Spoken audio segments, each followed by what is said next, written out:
It all begins with a simple yet heartbreaking piece of advice from a headmaster to a young boy. "Richard," he said, "I predict you will either end up in prison or become a millionaire." It's a chilling prediction, a prophecy of either utter failure or extraordinary success. This is the story of Richard Branson, a man whose life is a relentless pursuit of the impossible, fueled by a brilliant mind that didn't fit into the confines of a traditional education. He was a struggling student with severe dyslexia, often feeling like a complete failure. What you need to understand is that he didn't learn in the way other people did. He learned through action, through doing, through a gut feeling that told him there was a different way to do everything. This fundamental, psychological need to rebel against the established order became the engine of his entire career. He never saw a problem. He saw an opportunity to do things differently, to shake things up. His first venture, a magazine called Student, started with a single, audacious goal: to be a voice for young people. He was just 16, a high school dropout, but he had a powerful vision. He was not just selling a magazine, he was selling a rebellion. The magazine was a success, and soon he found a new problem to solve. At the time, sending mail-order records was a cumbersome, expensive process. His solution? A small mail-order record company he called Virgin. Why Virgin? Because as he and his friend joked, they were completely new to the business. This was not a name for a company, it was a name for a philosophy. And here's the hook. He wasn't just selling records, he was selling a brand, a promise of something new, a feeling of being an outsider. The real turning point came when Virgin Records signed a 17-year-old Mike Oldfield. He had a strange, ambient album called Two Little Bells that every other record label had rejected. Branson, with his gut feeling for what was authentic and different, took a massive risk and released the album.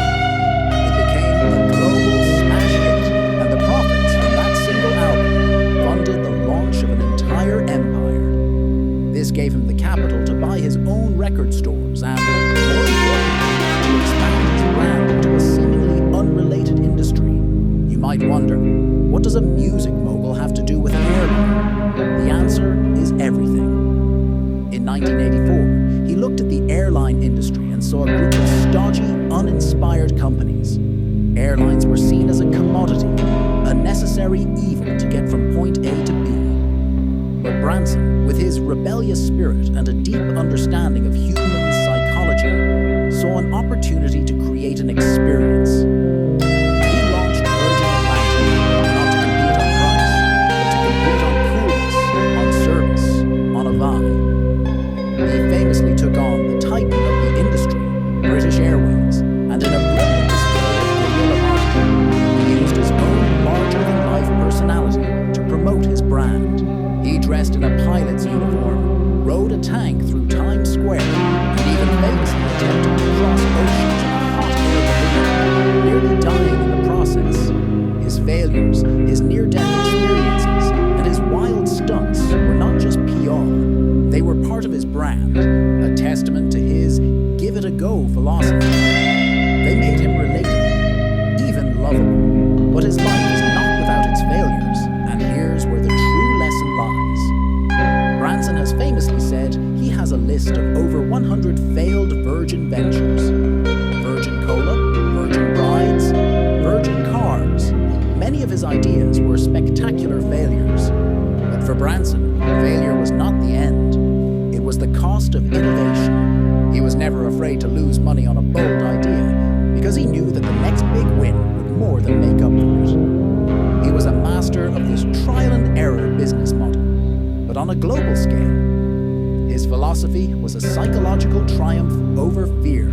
He taught the world that you don't have to be perfect to be a leader. You just have to be willing to try and to be completely, unapologetically yourself. So what can we learn from a dyslexic high school dropout who built an empire of over 400 companies and became a global icon? His life teaches a financial lesson that goes against all conventional wisdom. While most financial gurus tell you to stay in your lane, Branson preached a brand-first strategy. He showed that if you build a powerful, authentic brand that people trust, you can apply it to anything, from music to airplanes to space travel. It's a story of a man who didn't just sell products. He sold a feeling, a belief in adventure, and a rejection of the ordinary. His life proves that your greatest weakness, your inability to conform, can be the very thing that makes you unstoppable. The question is, what was the one thing you are trying to be good at that you should be trying to do differently? What's your go for it idea?